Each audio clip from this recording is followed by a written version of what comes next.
the Israelis over the course of their strikes. The Iranians also don't have terrific options at the moment, beyond just, the question of what they can actually launch. In terms of missiles and drones, their proxy network has been decapitated. The arsenal that Hezbollah had amassed on Israel's borders, which had been the primary deterrent that the Iranians have relied upon for at least the past decade, has been eroded. And the options that they have available are things like small-scale terrorist attacks in third countries, which I think the world is now heavily on alert for, cyber attacks against the US or the Israelis to take out infrastructure. I think the concern there is the possibility that they would then find themselves on the receiving end of something very similar. The go-to move for the Iranians has always been to threaten oil exports from the Strait via the Strait of Hormuz, or by targeting infrastructure of some of the neighboring states, as they did in 2019 after the United States had ramped up economic pressure on Iran by leaving the deal under the first Trump administration. But I think that has some potential blowback for them as well in terms of just jeopardizing their own economy and potentially fracturing the rapprochement that they've managed to achieve with Saudi Arabia and some of the other states in the Persian Gulf. So there are some things that they can do. I think the most likely outcome is what they're probably focused on now is whether they can preserve and or reconstitute the nuclear program in some covert fashion. I think that's, to me, the most important unanswered question about the success or the efficacy of the military operation in Iran to date. If the entire idea is to ensure that Iran can't have a nuclear weapons capability, we may have achieved an enormous amount in that respect, but the fact that we don't know where their stockpiles of HEU may have gone, that we don't know exactly how much damage has been inflicted on some of these key facilities because we're not able to do the battle damage assessment on the ground. And we don't know what we don't know about covert facilities, about what has happened to a large stockpile of centrifuges that the IAEA knows Iran has produced, but doesn't know where they sit. I think that, my guess is that the Iranians are sitting back, waiting for the right moment to retaliate in a way that is most effective, but also in a way that preserves their ability to try to race to some kind of nuclear weapons capability. And if you, I mean, imagine for a moment that they have a reconstituted program that is covert and they are, as Israelis have been warning and as the US administration has sometimes agreed, they are weeks from being able to produce a weapon, or maybe 6 months or whatever. So you have a production capability that they suddenly are incentivized to do right now. Um, what does that really get them, given that the Israelis are nuclear capable themselves, and presumably you can't just blithely lob a nuclear weapon over at Tel Aviv? I think from the Iranian perspective, it gets them to the difference between this campaign and the way that the world is engaged with North Korea. And that's been pointed out widely by observers that, Trump wanted a photo op with North Korean leaders. He wants to bomb Iran. And he may at this point want regime change. So I think it's, for them, it's the existential defense against some future attack, and it gives them leverage in terms of future negotiations. Otherwise, the alternatives available to them are pretty lousy. At the moment, they don't have much in the way of immediate and overwhelming retaliatory capacity. They can't defend their own territory. The Israelis are flying freely, and the United States as well, over Iranian territory and can continue to bomb. And there's really no one who's going to come to their defense, including the countries with which they thought they had strategic partnerships like Russia. So, if you're looking for a port in a storm, if you're looking for some way to ensure regime survival, nuclear weapons capability looks a lot more attractive today, even more attractive than it did before this campaign began. And how do you assess I mean, the president said the other day that the operation was an overwhelming success and that it was, Fardo was completely obliterated, I think was the phrase he used. The Pentagon has been somewhat more measured. I have not heard an Israeli damage assessment. Um, what is your instinct about what degree of setback this has caused, or do you assume that enough has been spirited away to covert locations that it doesn't actually matter how destroyed Fardo is? I think we just don't know at this point, and I assume we'll have more and better intelligence as the days go on. But we're going to be limited in terms of what we're able to determine conclusively because we won't have boots on the ground, and there's very little likelihood that there will be a return of any kind of IAEA presence or other types of inspectors unless we get to some kind of a diplomatic agreement, which the Iranians have heretofore been unwilling to accept. My presumption is that there is still a pathway, that there has been tremendous and lasting damage done to the program. But they don't need the industrial size program in order to have at least some deterrent capability in the form of a pathway to an actionable device. And I think that that is going to be their ace in the hole at this stage. Yeah, so one of the things that the Israelis, who are pretty disciplined about never talking about things like regime change, have sounded very undisciplined about, is this seemingly fantastical idea that these combination of strikes is going to finally disrupt the Islamic Republic at its core. Um, I've never heard the Israelis talk this way before, and frankly, I find it a little bit unsettling. They're usually, you know, annoyedly realist at the dreams of Americans, not the other way around. Do they know something that is not obvious here about the impact of these strikes on the Iranians, or is this just Israel dreaming? As you say, the Israelis don't tend to dream when it comes to Iran in particular. They're, sort of hardened by the long experience of this regime coming back from against very difficult odds. And obviously, the degree to which they penetrated the country in advance of this of their strikes is historic and suggests a level of sort of operational flexibility and freedom that I don't think we've seen in any prior prior attack or any prior Israeli military operation across the region. So, there is I leave open the possibility that they have, in addition to building essentially a base in Iran where they stockpiled drones, which they were then able to use at the start of this attack.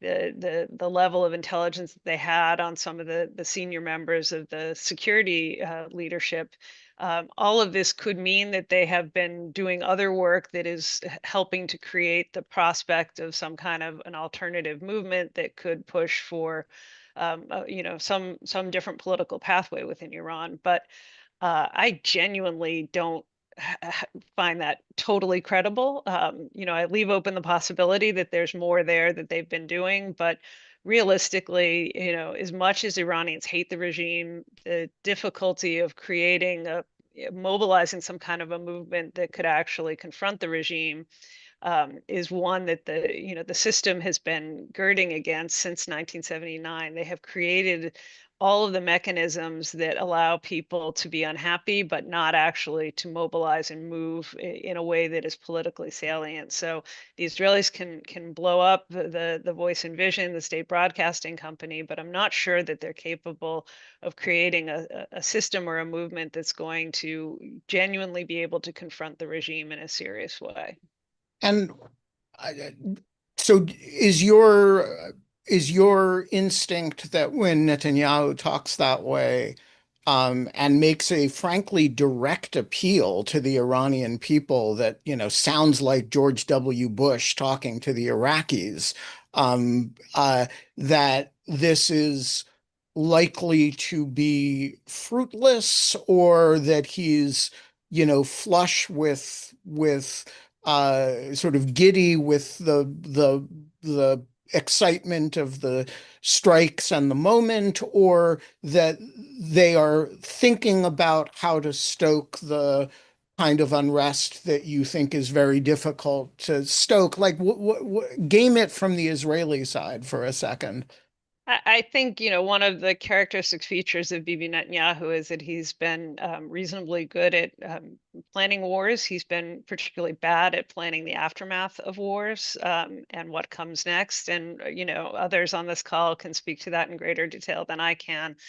I also think, this is not a rally around the flag moment for most Iranians. They will blame the regime as much as they blame the Israelis, but still, I think the terror and sense of instability that these strikes have provoked for Iranians is going to make them particularly resilient to someone like Netanyahu's appeals for change. I don't know what the count is at this stage, but as of last week, there were at least 2/3 of Iranian provinces had been struck. And these are spectacular strikes that even for those who aren't living in the immediate vicinity, who aren't directly impacted, they're seeing it, they're feeling it.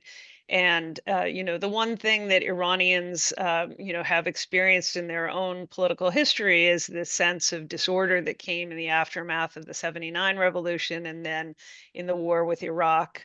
And it is the strong suit of the regime is just that they claim to be able to keep control in the country. They claim to be able to protect the country's borders. They're obviously not doing a very good job of it, but I think the fear of what comes next has always been one of the aspects that has held Iranians back at moments of potential political opportunity, whether it was the 2009 uprising, whether it was more recent protests that have broke out over both economic issues and social and cultural issues during the Mahsa Amini women life freedom movement. The sense of no real clear pathway to political leadership, to a transition to a more durable and fair and just order, is one that I think is just the kind of has prevented Iran from reaching that tipping point time and time again. And I think these conditions are even less fortuitous when it comes to, the sort of general sense of Iranians. If I go to the street, will it lead to a better outcome? I'm not sure that anyone watching things blow up around the country is going to feel that sense of possibility and optimism. Yeah, so I'm going to go back to a question that the three of us, that the four of us, plus at the time my wife, she's still my wife, but she's not with us right now, debated at the time of the Soleimani strike, which was whether, if you were in charge, would you have taken the shot? And I was kind of on the fence about it. Dan and Scott and Tamara, as I recall, were all leaning against it, and you were the most forward leaning. You had said it was a hard question, but you would do it. I hope I'm remembering the conversation correctly. I'm curious whether that's like, how do you, if you're whispering in Trump's ear under these weird collection of circumstances, which is Iran's proxies have been effectively destroyed, Israel controls the airspace, Iran doesn't have a lot of capacity to respond in the short term anyway, and the Israelis are asking for bunker busters on a few discrete sites. Uh, is this a shot that you would have taken?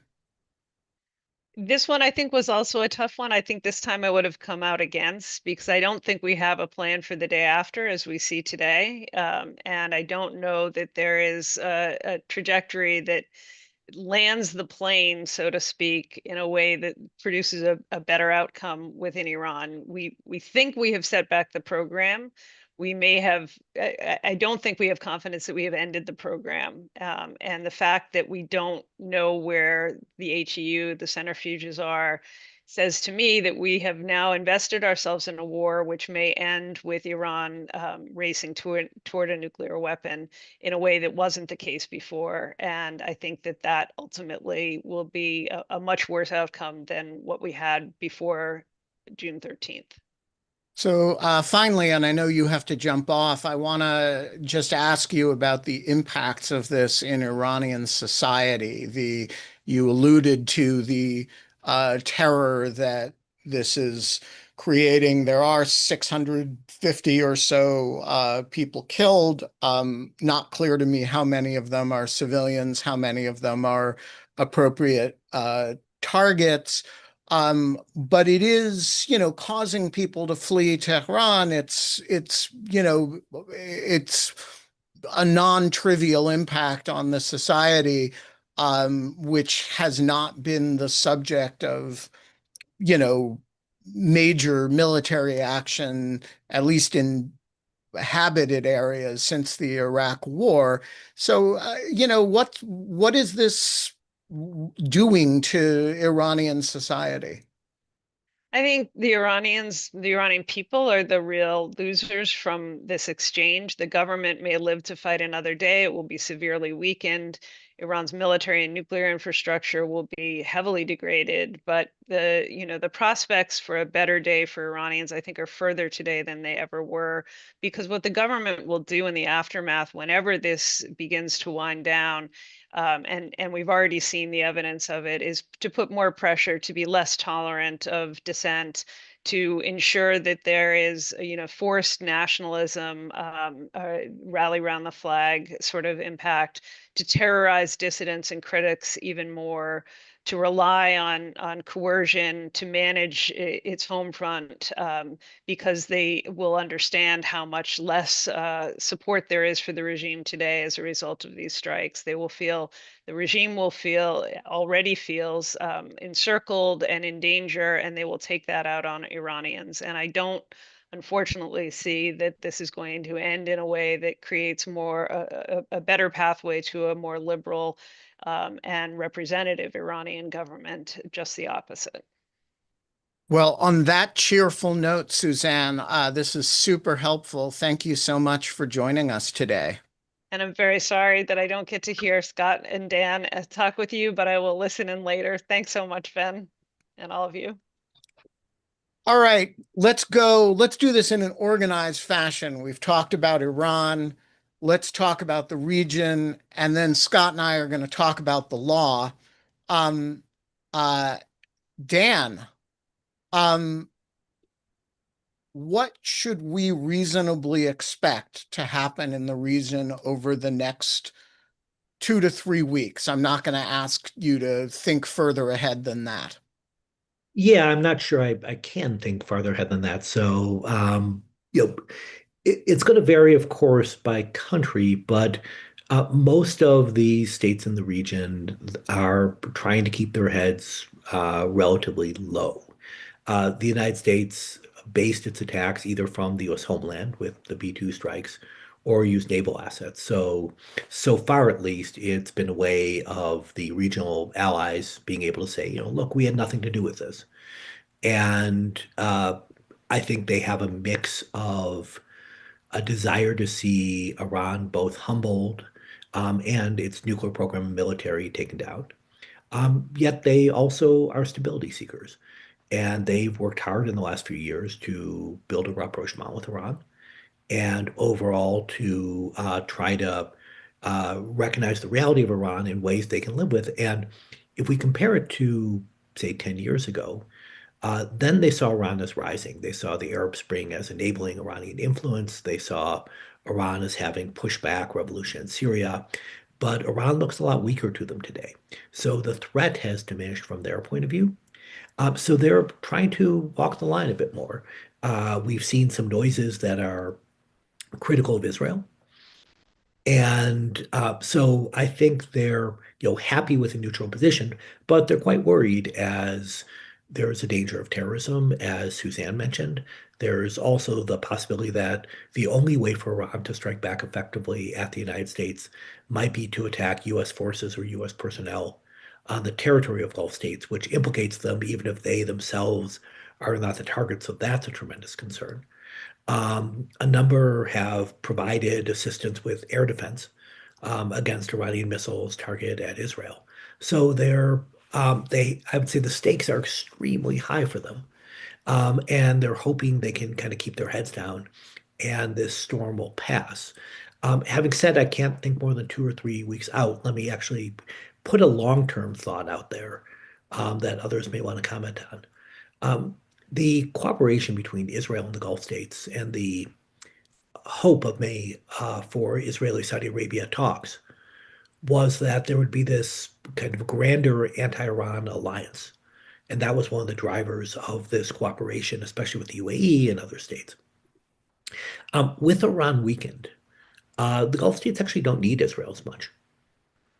And it enables them to, be a champion of the Palestinians or however they want to position themselves politically, because the strategic necessity of an Israel relationship is diminished. So it's possible to me that one of the products of all this operation will be a bit more distance with the Gulf states. I don't think it's going to be dramatic change. I don't think it's going to be abandoning the Abraham Accords. But I could see the kind of close cooperation, the close and visible, I should say, cooperation being less necessary from a Gulf state point of view. And how do you understand at last I checked anyway, silence from Syria? I thought it was striking that, Right. all the Arab states, except the one run by Jabhat al-Nusra, have condemned the Israeli attacks on Iran. It seems to me there's an interesting message coming from that. So I think there are two big messages coming from it. One is there's a real hatred of Iran. So there were two main backers, two and a half main backers of the Syrian regime. And one was Russia. And the new Syrian government has decided that, look, Russia, back the old regime, but it's a major player in the world. We have to deal with it. And then there were the Iranians, which were tremendously important and brought in tens of thousands of foreign fighters, Shia foreign fighters whom they worked with. And there's no need for forgiveness on the part of the Syrian regime. The Iran is not a major player even before all this. And so I think they're delighted in a kind of visceral sense, the way Ukrainians might be delighted if Russians were hurt in a future conflict somewhere else around the world, in just watching Iran suffer. Add to that, the Syrian regime has been, in my view, very strategic, very effective in trying to message to the United States and European states that it is on the side of good things and civilization. And it's been, reaching out to religious minorities in Syria, making noises about toleration in general, and critiquing the Islamic State. And so here's another opportunity to say, look, we're not on Iran's side. And by our silence, it's extremely loud, and it's actually vindicating for, I think, the Trump administration that made a decision to work with the Syrian government before all this began, and fits the argument that I would make, and I think many others have made, which is that this regime is very pragmatic, right? I don't want to say good or bad. I want to say they'll respond to incentives put before them, and they'll be authoritarian. But I think they're willing to work with the West. I think they're willing to work with Israel, as long as the right incentives are put in front of them. So I think it's a message of both where they were in terms of their anti-Iran bitter fighting for years, but also where they want to be with regard to the United States in particular. And what do you make of the apparent Israeli lack of reciprocity? I mean, I've never seen before an Arab national regime uh, court Israel the way this one has, admittedly over a short period of time, with less receptivity or excitement from the Israelis. Usually the Israelis get very, very excited at any sign that a belligerent regime is willing to talk. The Israelis seem to think this is nothing more than a con, and that these are unreconstructed Al Qaeda people. What do they know that we don't know? So I think the Israelis are wrong on this, but let me kind of give what I feel is their perspective. And this shows up in lots of different ways. Post October 7th, um, Israel's view on risk is Israel should, never be trusting the intentions of a potential adversary and should be focused on shattering their capabilities. So, how do you manage the Hezbollah threat? In the past, it was deterrence. And then last year it became we hit them repeatedly, so it doesn't matter what they want to do. They simply can't hit us, right? How do you manage the risk of an Iranian bomb? It's not deterrence. It's you take it out. How do you manage Hamas? You destroy Hamas. And with Syria, this question of, is this regime, unreconstructed jihadists? Are they potential future jihadists? Are they, sweetness and light and turning towards Western democracy? Who knows? But from an Israeli point of view, they're not going to take a chance.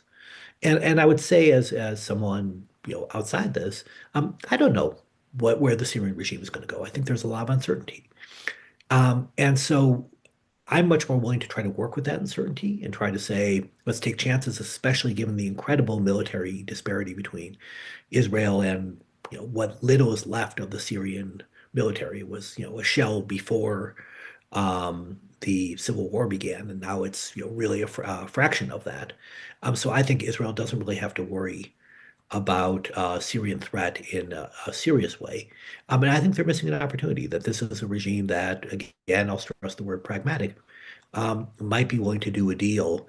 And in the past, Israel has worked with, the Assad regime, not in a successful peace negotiations, but in a successful suppression of cross-border assaults from Syrian soil. And I could, at the very least, see those sorts of deals being done, and perhaps much more. So to me, this is a post-October 7th mistake on Israel's part. All right, so let's talk about the Trump administration. Let me start with the question with which I ended with Suzanne, which is, given all of these weird circumstances, if you're whispering in the president's ear and the subject of, hey, Bibi just wants us to hit Fordo and a couple other sites with a few bunker busters. They don't have a lot of retaliatory capability right now. Do you think the Trump administration did the right thing or the wrong thing by giving Bibi what it wants here and dropping these bombs?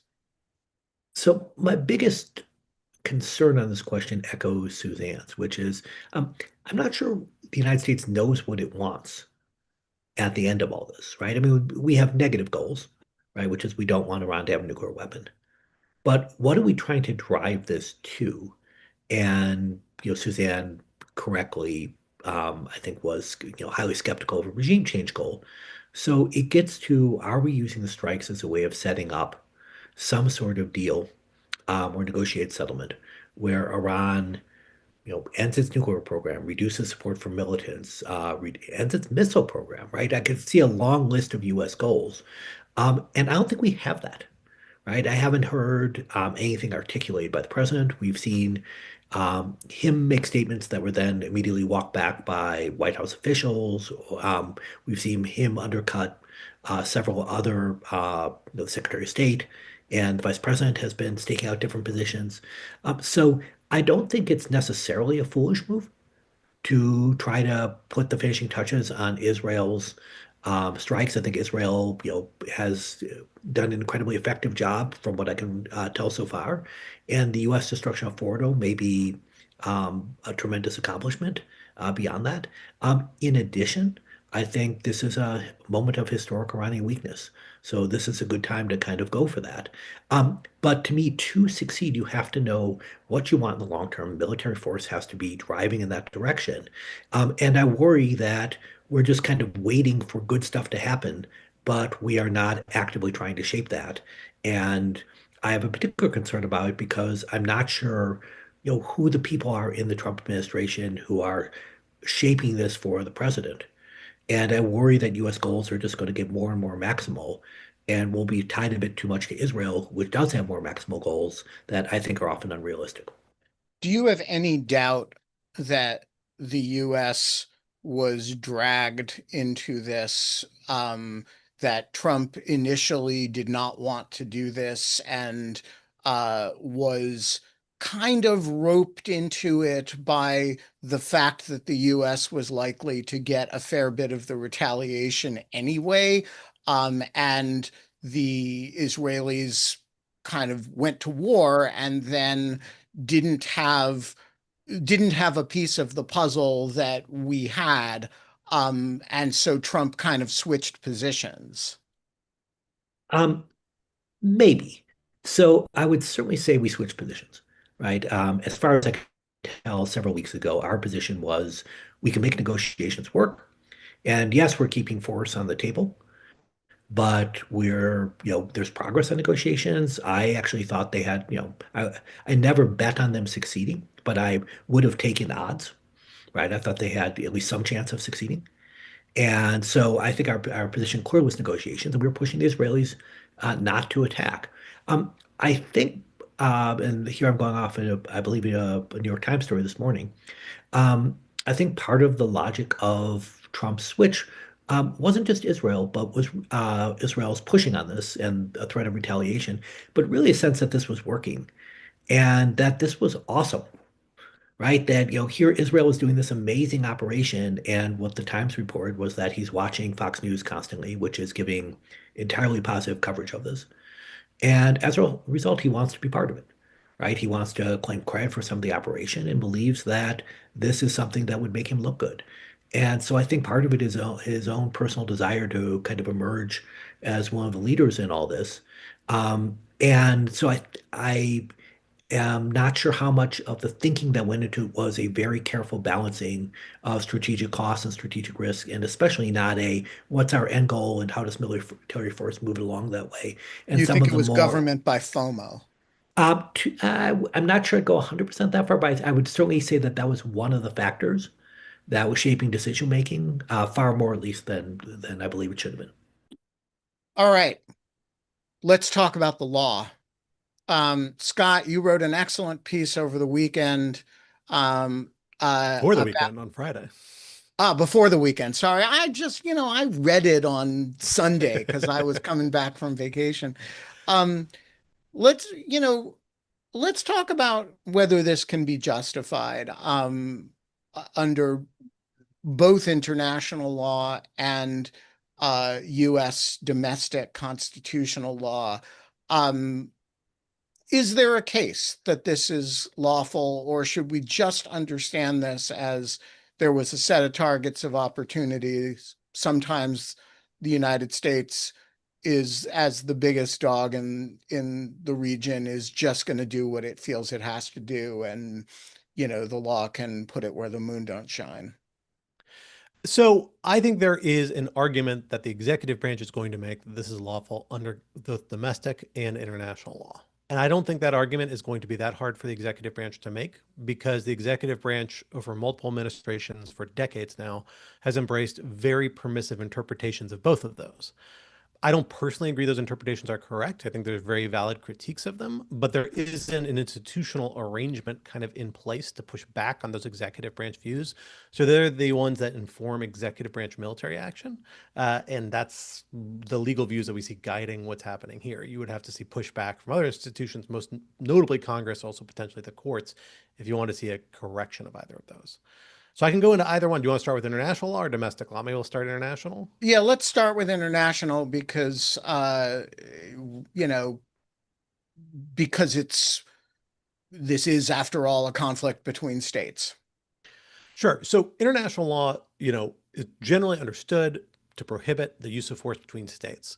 but there's an exception. There's an Article 51 of the UN Charter for the exercise of the inherent right of self-defense in collective or individual self-defense. So that's clearly the angle that the United States and Israel are going to play off of here. And I will know we very well might get a more clear explanation on this in the form of an Article 51 letter, a report the United States is supposed to deliver to UN Security Council in the next few days, even though it's skeptical of the UN in a variety of regards. The Trump administration did do this during its first term, so at least in a handful of instances. So we may yet get an explanation along these lines. Individual self-defense means defense of your own self-defense as a country. Collective self-defense is in defense of another country. In this case, it would be Israel. Traditionally, most people, including the International Court of Justice, understand this to be a really high bar to be able to exercise self-defense. You're only supposed to do it in response to attacks whose scale and effects are above a certain threshold, a fairly high threshold. And when you use military force, it's supposed to be an absolute last resort, and it's supposed to be very tightly necessary and proportional to stopping imminent threats of future armed attacks against you. So much very narrow sort of scope that you are justified in pursuing by this right of self-defense. The United States and Israel have both been objectors of this perspective for a long time. The United States says, no, any sort of use of force against us of any scale can warrant an armed response in self-defense, that armed response only can be pursued only where there aren't reasonably available alternatives, where you've exhausted reasonably available alternatives, and what's reasonably available is a little bit in the eye of the beholder. And that the military response has to be necessary and proportional to end all the threats that actor is supposed to be leveling against you. So it has to be evaluated against their pattern of behavior, their rhetoric, their capabilities, what they intend to do. All this amounts to a much more permissive vision of what international law allows. And that permissive vision overlaps conveniently here. If you are seeing this as an act of collective self-defense in defense of Israel, Israel can point to a long pattern of very hostile rhetoric and behavior by Iran. It can also point to the fact that arguably it's been an armed conflict with Iran since 2018, because they have been intermittently hitting each other with a variety of attacks, Iran primarily through proxies, but there's an argument at least those conduct can be attributed back to Iran itself.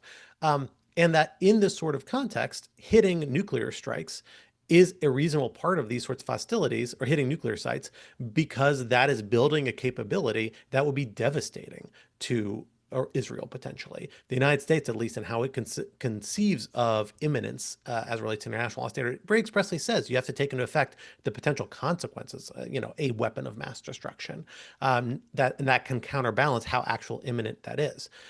Now, does that mean if something is weeks or months away, it still counts as imminent? I don't really know. I don't think I personally buy that argument. I think that's the weakest part of the argument here. But I don't have trouble seeing Israel or the United States buying into that argument, given their prior position in other cases. And okay, let me pause you there, because it seems to me that the best argument for it seems to me the argument that the Israeli resort to force is lawful is actually a little bit easier than the argument that the American resort to force is lawful. But if Israel, Hezbollah launches a bunch of stuff at Israel, Israel warns it 100 times to stop hits, and then goes after Hezbollah's leadership when those fail, destroys Hezbollah. And then imagine that it turns around at that point and attacks the Iranian nuclear. It seems to me nobody would really argue, Hezbollah being an Iranian proxy, that there isn't a state of armed conflict between Iran and Israel. And so really what we've done here is we've extended that analysis by a few months, right? I mean, essentially, yeah. It is this question of, is there ever a point where Iran and Israel are not threatening each other actively? Are they basically in an armed conflict at this point, as opposed to Israel responding directly to, a direct threat of imminent armed attack? Although, again, I think even on that latter standard, the very broad standards both the United States and Israel have advanced maybe could accommodate that. Although I agree. Right. It just seems to me that in Israel's case, it's not particularly necessary to reach the imminence question, because they can say, I think with some justice, hey, the Iranians have been lobbing over 100 ballistic missiles at a time, and did so, quite recently. We had to scramble, air defenses in a way that nobody's ever had to do before. The US had to get involved. And so why isn't the best argument for the lawfulness of the American involvement simply derivative of the Israeli argument? That is, Iran launches a whole bunch of missiles twice over the last year, I think.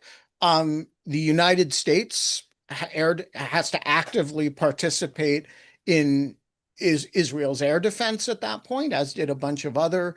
And this armed attack is merely uh, a part of the same argument, a part of the same exchange. It's just delayed by a few months.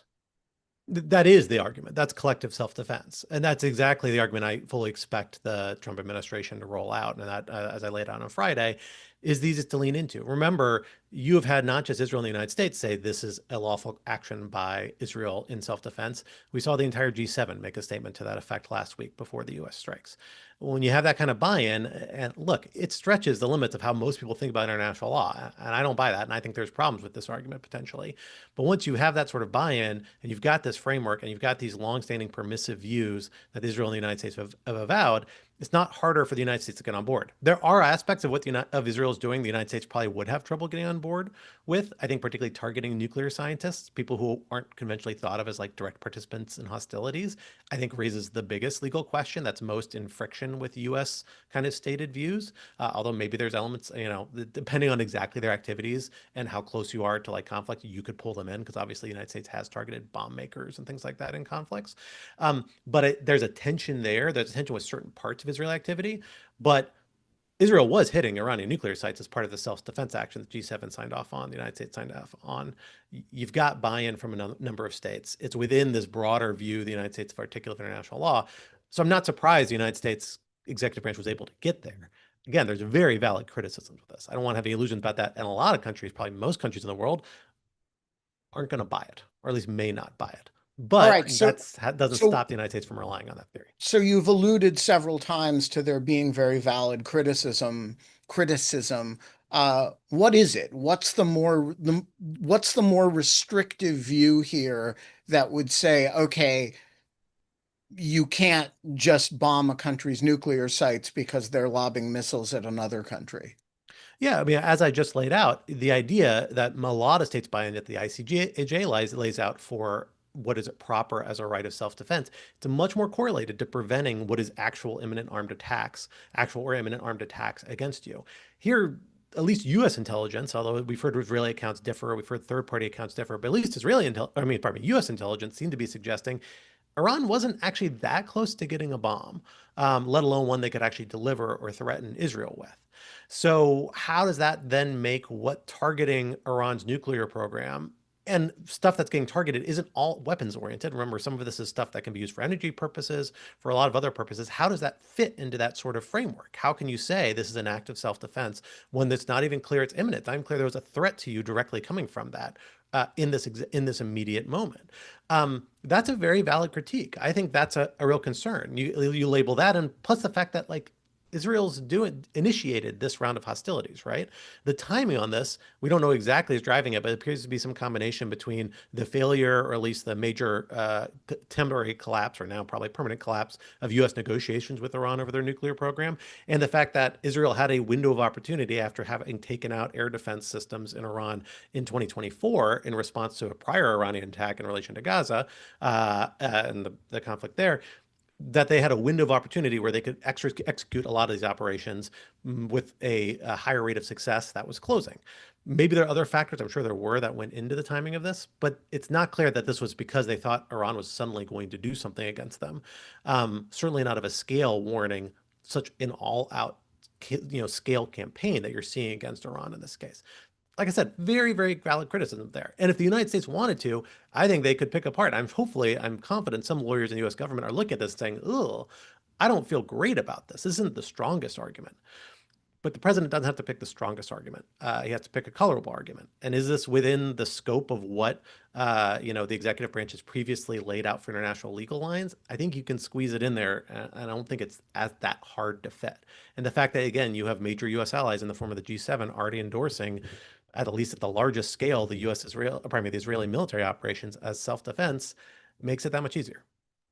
All right. So, Dan, I want to come back to you on this question of the disparity between what the Israelis are saying about the Iranian program and the more measured take that the U.S. intelligence agencies and military have tended to take.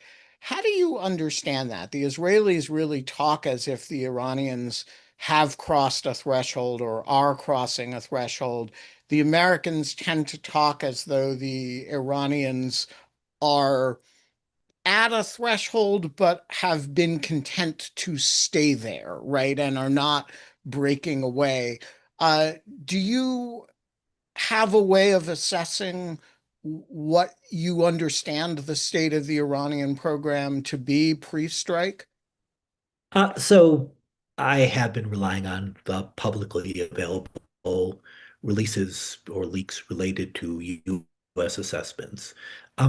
My strong sense was that Iran for many years has been, at the line of nuclearization, but deliberately decided not to cross it. And we've seen Iran, after the U.S. withdrawal from the JCPOA, Iran basically poking in different ways. Right? So it enriched uranium, it enriched a bit more, it did what would have been violations of the JCPOA, and were clearly unnecessary for any nuclear energy reason. But we're short of the going to 90% needed for weapons grade uranium. And to my knowledge, there's nothing that occurred in the last month or recent months that showed Iran was moving away from that. Having said that, Iran was at a dangerous area, right? It was close to weapons grade uranium. The IAEA, before the Israeli strikes, condemned Iran, something it hadn't done in 20 years of a country. So it's clearly doing bad nuclear behavior. But that big jump to go from a nuclear weapons program, no matter how close, to an actual nuclear weapon, I've seen nothing indicating this. And I think Israel would have had a much stronger case internationally for its military campaign if it had good evidence that it could release to support this. And since it's burned a lot of its intelligence capabilities with its, fairly successful but operations in the last few weeks, to me, doing so would have been a good move in terms of getting broader support for it. So until I see that, I'm going to stay with my belief that Iran was close, but had not made a decision to weaponize and was not about to make a decision to weaponize. All right, so I want to leave room for one or two questions before we take them. However, Scott, there's also this domestic law side, this pesky constitution thing. The standards are not wholly dissimilar to the standards under international law, but they are shaded differently. First of all, do you agree with me that there is no plausible authorization for the use of force that can cover this situation? Look, I tend to agree, but we do have to remember the Trump administration in 2020 said the 2002 AMF authorized military strikes against Qasem Soleimani because he was involved in destabilizing Iraq. And a lot of the conduct they attributed to Soleimani and the Quds force he helped lead could be translated to Iran as well. So I don't think it's a 0% possibility that they're going to make the similar argument regarding the 2002 AMF. I don't find it credible. I think it's hugely problematic for a variety of reasons. It's a wild departure from what Congress thought it was authorizing in 2002 and enacted that law. But I don't think we can put it beyond the realm of possibilities. I don't think it would be very persuasive if they do that. I don't think they would rely on that exclusively. They're also going to make an Article 2 argument. Yeah, so what's the best Article 2 argument that you can make here, given that there's no obvious imminence given everything we've talked about? Iran's not attacking us. So where does the Article 2 self-defense or Article 2 imminent threat standard come in? Well, those standards don't exist under Article 2. as the executive branch understands it. That's the thing to bear in mind. The executive branch says the president can use military force for two conditions are met. One, what's in the national interest, not a high bar to meet. President can conclude a lot of things are in the national interest. And I don't think he'll have a hard time doing that about Iranian nuclear program. And two, where the nature, scope, and duration of that conflict does not rise to the level of war for constitutional purposes. A super technical, wonky sounding phrase, but basically means, is this going to lead to the type of war we think Congress is required to authorize under the Constitution? And where that line is something that the executive branch has never been super clear on. But the closest parallel they've tied it to is the Korean War, or is maybe Vietnam in May 1970, if you buy Chief Justice William Rehnquist's opinion that he wrote at the time about it. A couple subsequent administrations suggest it's lower, but it's not clear that what you're doing against Iran in this case is going to lead to a conflict of that scale. Again, it's a super, super permissive standard. Is this the best way to read the Constitution that expressly gives Congress, not the president, the authority to declare war? No, it's not in my view. But the simple truth is the executive branch has maintained this interpretation for a good long while now, since at least the 2011 Libya operation, and really that standard predates that by a couple of decades as well, even though it's never quite articulated the same way. And the courts have said we're not going to get intervened in this, except in one circumstance where Congress expressly establishes a conflict with the presidency and what it's doing. And then we might get involved, even though then it's not 100% clear. Although I will say the current Supreme Court has strongly suggested that's where we feel obligated to get involved. So you need Congress to take that sort of action. I think it's a problematic move on the court's fault, because what does that do? It inverts the burden that the Declare War Clause established in the Constitution. Now it's no longer up to the president to affirmatively get authorization from Congress. It's up to Congress to affirmatively block the president. And that's a hard thing for Congress, the larger, slower, deliberative body, to do. But nonetheless, Congress has never really done it. They've never really imposed hard limits on the presidential use of force, except for a 60 to 90-day cutoff in the War Powers Resolution. That's the only real hard statutory limit. Until they do, the executive branch's very generous reading of the Constitution is going to be the one it operates under when it makes these decisions. And under that very, very generous standard, again, I'm not surprised to see that they concluded or are about to make the argument that what the president did over the weekend was within the president's authority. All right, Charlie, the floor is yours. So I apologize. I did join a little late, so maybe this question was answered, but I don't understand how the end result of any of this isn't that there's actually more danger here, whether it's to Israel or to the United States, right? Because now Iran feels like, what is the purpose of cooperating? And also because they do have some material, and maybe it's not weapons grade, but it's certainly dangerous. And we know that they have, there's, as we know, state sponsor of terror. Like, what is the end game here, right? They've destabilized the leadership. They've given them no incentive to cooperate or even talk. I just don't understand that. Dan, explain it all for us. Sure. So let's start with, you might be right. So this is what you're saying to me is a perfectly reasonable interpretation of what's going on. Let me spin a possible alternative, which is that by hitting Iran hard and then hitting Iran even harder, its ability to go nuclear is greatly diminished. By hitting its military forces and by overall weakening the regime through strikes on energy infrastructure, you are putting it in a place where it's more likely to seek a deal on U.S. and Israeli terms. And that deal could include not only a promise, for what that's worth, not to go nuclear, but also very, very extensive verification mechanisms. And now some of those were already being negotiated, but they can be even greater, and to the point where there's really no nuclear program at all. So it's not, in the past, the question was how much of a civilian nuclear program would the United States accept? Now the answer might be zero.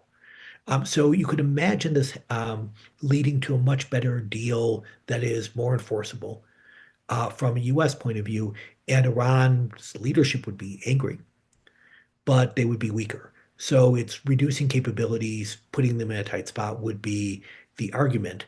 Another argument is simply that kicking cans down the road is actually not a bad policy, that the world just changes.